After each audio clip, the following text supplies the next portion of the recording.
Hi, Dr. Saxena here, and I've been talking about something like very simple stuffs, which sometimes we always are in a big dilemma of how to go ahead with that. Because my practice consists of a daycare practice, and people do come to us. And in fact, today someone was coming for a new appointment. New patient was coming, and before coming, they were asking whether they can come fasting. Is it there's must that you need to come fasting or not?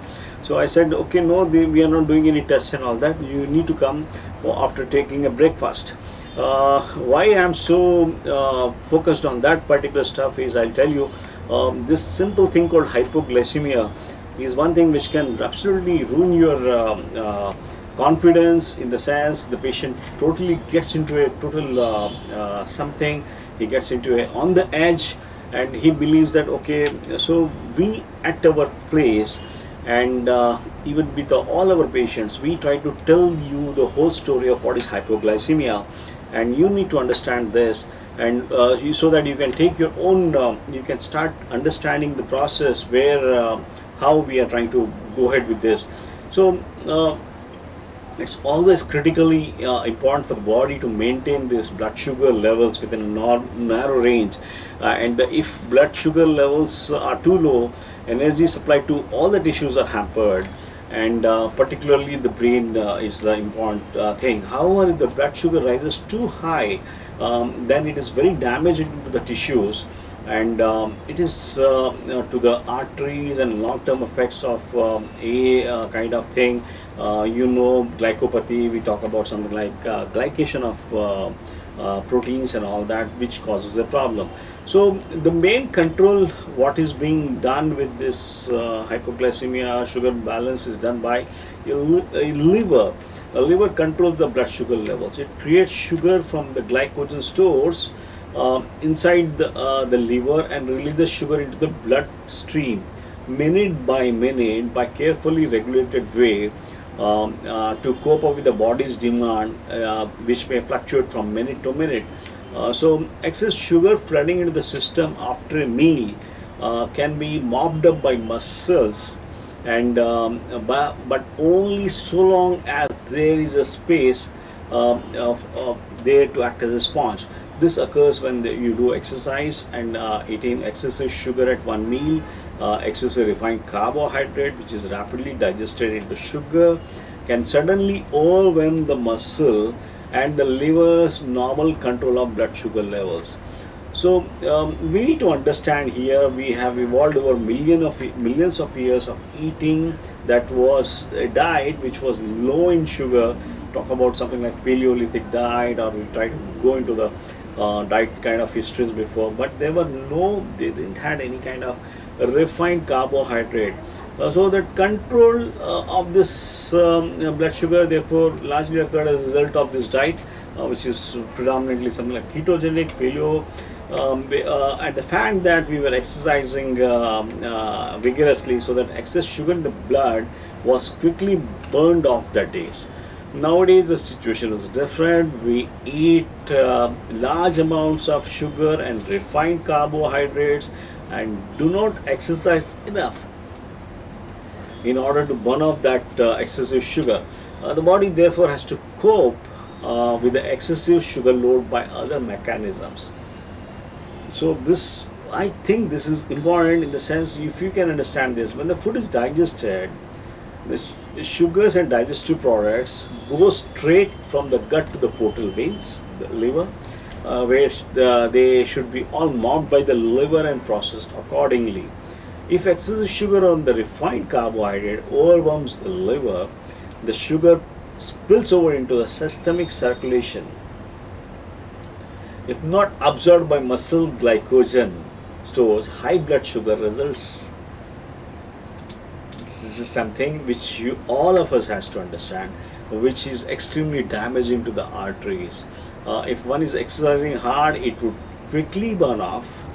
However, if one is not, then the other mechanisms of control are brought into play.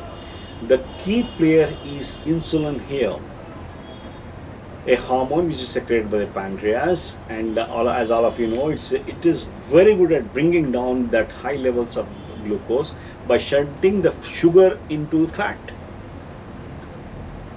Indeed, this includes the bad cholesterol, which is LDL. Then there is a rebound increase in effect of, and blood sugars may go quickly too low. You get into that hyperglycemic and hypoglycemic shift.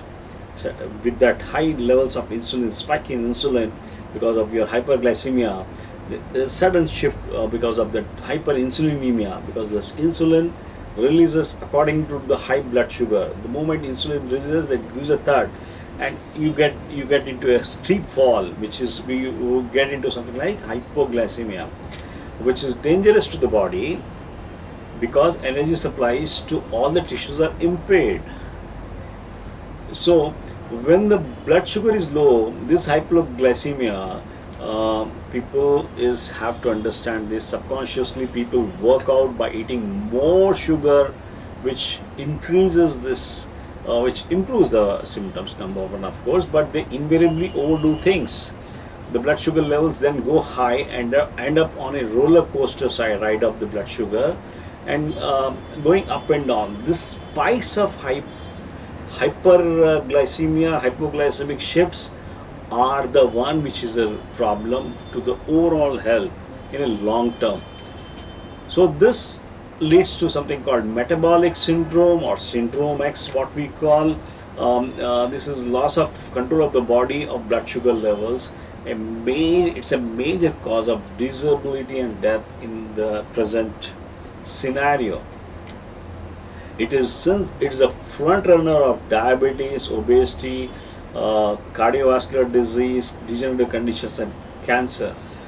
Metabolic syndrome is the beginning from where kind of things. See, this particular stuff which we always thought this looks like quite simple. It is all, after all, the calories, after all the kind of how much you are taking from glucose, how much you are taking from protein, and this one. But I can always tell you this is not so simple. Your body runs on some things. There is a glucose cycle. It's an amino acid cycle. You have got a fat lipolysis kind of stuff. So what I believe is, if you can always try to see that you don't get into that hyperglycemic shifts by just trying to take care of your diet in a proper way, and see that your liver is not loaded, and the days what we are doing, whatever we are picking up these days, is that commonest thing called non-alcoholic fatty liver disease. That non-alcoholic fatty liver disease and FLD is purely because of the glucose metabolism. Your glucose that shifts, which causes that high levels of fat deposits in your liver and the other system. So this has to be understood in a simple way. I thought, let me give you a small idea from where, and there are always we can always work on the mechanisms. I can always tell you how you can avoid these hypoglycemic shifts and all, by just following a diet. How can you look into things by working out on optimizing your hormone levels, by doing some exercise, and how this can be easily worked out by but the main thing is, you need to try to understand, is it the hypothyroidism, is it your adrenal problems, is it your gut microbiome, or it is your low high glycemic diet? What is causing that hyperglycemia? There are multiple areas, because we have seen people with low glycemic index diet also getting into this problem, because the other parameters are not properly taken care. And this is one of the issues where I've been talking about this particular stuff since a very long time, but I can always tell you, your toxins, your this heavy metals, or your pesticides and all that. The biggest risk factor for diabetes is the level of pollutants in your body. The more the persistent organic pollutants, that is something like pesticides, volatile organic compounds, something like arsenic, lead, and all that. This is one thing which is causing this particular problem. So what is the people who are overweight, the people who are diabetic? We have done some work on that. The moment we start looking at detoxing, and we see even the fat biopsies of these people had shown high levels of pesticides and all that. And this is one thing which is really a bothering thing for us, because people following every other diet, trying to work on a lot of things, doing exercise and all that, still they are getting into this hypoglycemia, and this glycemic control is really issue. And you need to really look into a lot of things. You need to read between the lines and try to understand that, because it can be a nickel toxicity, it can be because of your fructose intolerance, it can be a lot of things which I try to put a thinking cap and try to understand what might have caused this particular thing. And it is not just trying to the treatment should not be just trying to control the diet, or trying to see that give a kind of hyperglycemic, anti-hyperglycemic drug, and see that your blood sugars are controlled. This is not should be the treatment. This is only a I feel it's a quick fix, in the sense it's a band-aid. As long as you are put on that particular thing, you're fine. But you need to look into the cause, whether it's your adrenal gland, whether it's your thyroid, or your microbiome, you are having some problems with your toxicity and all that. This has to be worked out so that you get into a proper outcome. Never take this thing easily, which is called simple thing called hypoglycemia. I somewhere the moment we can always when we treat the people, and when we look the patient getting into hypoglycemic, of when he's taking a drip and all that, I can always, my staff gets they said, "Arey, something is happening." The pulse rate goes up, he goes for it dizzy, there's a sweating and all that. It's not just the patient sweats, but the medical people attending them, they also get into sweating because of this hypoglycemia. And they just believe that, okay, what it can be something, it can be heart attack or whatever things and all that.